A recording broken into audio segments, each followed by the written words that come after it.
Marjorie Taylor Greene is used to turning off voters throughout America, right? I mean, outside of her district, which is a deep red district in Georgia, you're not going to find a ton of people, certainly not a majority in any part of the country, that looks at Marjorie Taylor Greene and says, oh, heck yeah, I like the way she works. But again, none of that has mattered, right? Because she is in that deep red district, so she can turn off all the rest of the voters in the United States, and it would not have a single bit of an impact on her electoral chances. But this week, new problems emerged for Marjorie Taylor Greene because it turns out that she is not just turning off voters across the United States, but voters who have supported her twice in her own district have now turned against her because they believe she is becoming part of the establishment. That's right, you heard that correctly. Marjorie Taylor Greene's voters in her district are suddenly worried that she's not crazy enough for them.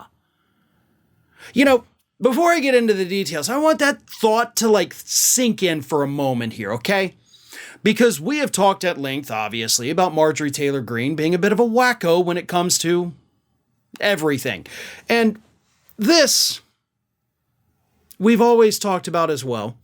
The fact that, hey, listen, most voters in the country are not these wacko Republicans. They don't like the extreme candidates, yada, yada. But now it turns out maybe a little bit wrong about that. And it may be that these voters in her district didn't only vote for her because she has an R next to her name. They may have actually loved her because she was a bit nutty. That was the selling point for these Republican voters in her district. So we got a report this week from the Atlanta Journal-Constitution, reporter Patricia Murphy, and here's what she wrote. The word right now is that the base is confused. That's according to a GOP insider in Georgia. They're shaking their heads saying, I don't know what to do with this. They're hurt. Greene's vote for the debt ceiling wasn't nearly as offensive to some fellow Republicans as something she told reporters on the steps of the Capitol just after the vote. And what did she say, folks? Marjorie Taylor Greene told reporters after she voted for the debt ceiling bill, quote, I live in reality, not conservative fantasyland. And that statement, along with her actions the rest of the year, supporting Kevin McCarthy when the Freedom Caucus was against him, they view her as moving to the establishment, but it's her statement, I live in reality, not your conservative fantasyland. That statement is what sent the voters in her district over the edge. Here's what one of them had to say. So the other guys live in fantasyland? When she was being called a wacko, we had her back. Because y'all like the crazy.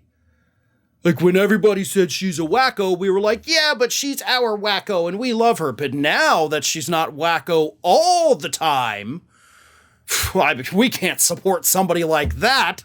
God, no. Imagine the reputation our district would get if we supported somebody who every now and then wasn't a complete lunatic.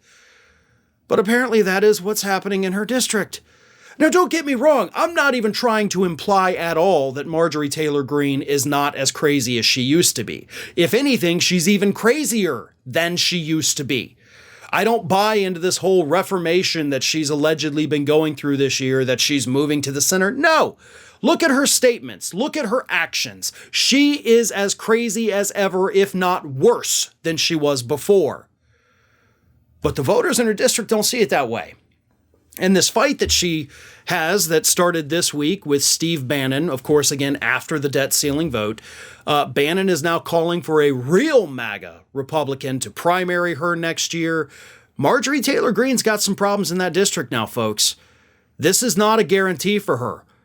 It was bad enough when Steve Bannon was saying, we got to do something about her. Yeah, okay, whatever. But the base in that district is listening to Steve Bannon, and they're not listening to Marjorie Taylor Greene. The flip side of this, of course, is that they're not getting rid of Marjorie Taylor Greene because she's crazy. They'd be getting rid of her because they don't think she's crazy enough.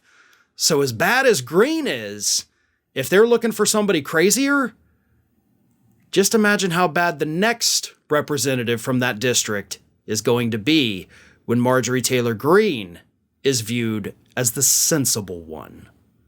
That's a scary thought. Hey everyone, this is Aspen. And did you know that for the low cost of $0 per day, you can subscribe to the Fair and Balanced YouTube channel?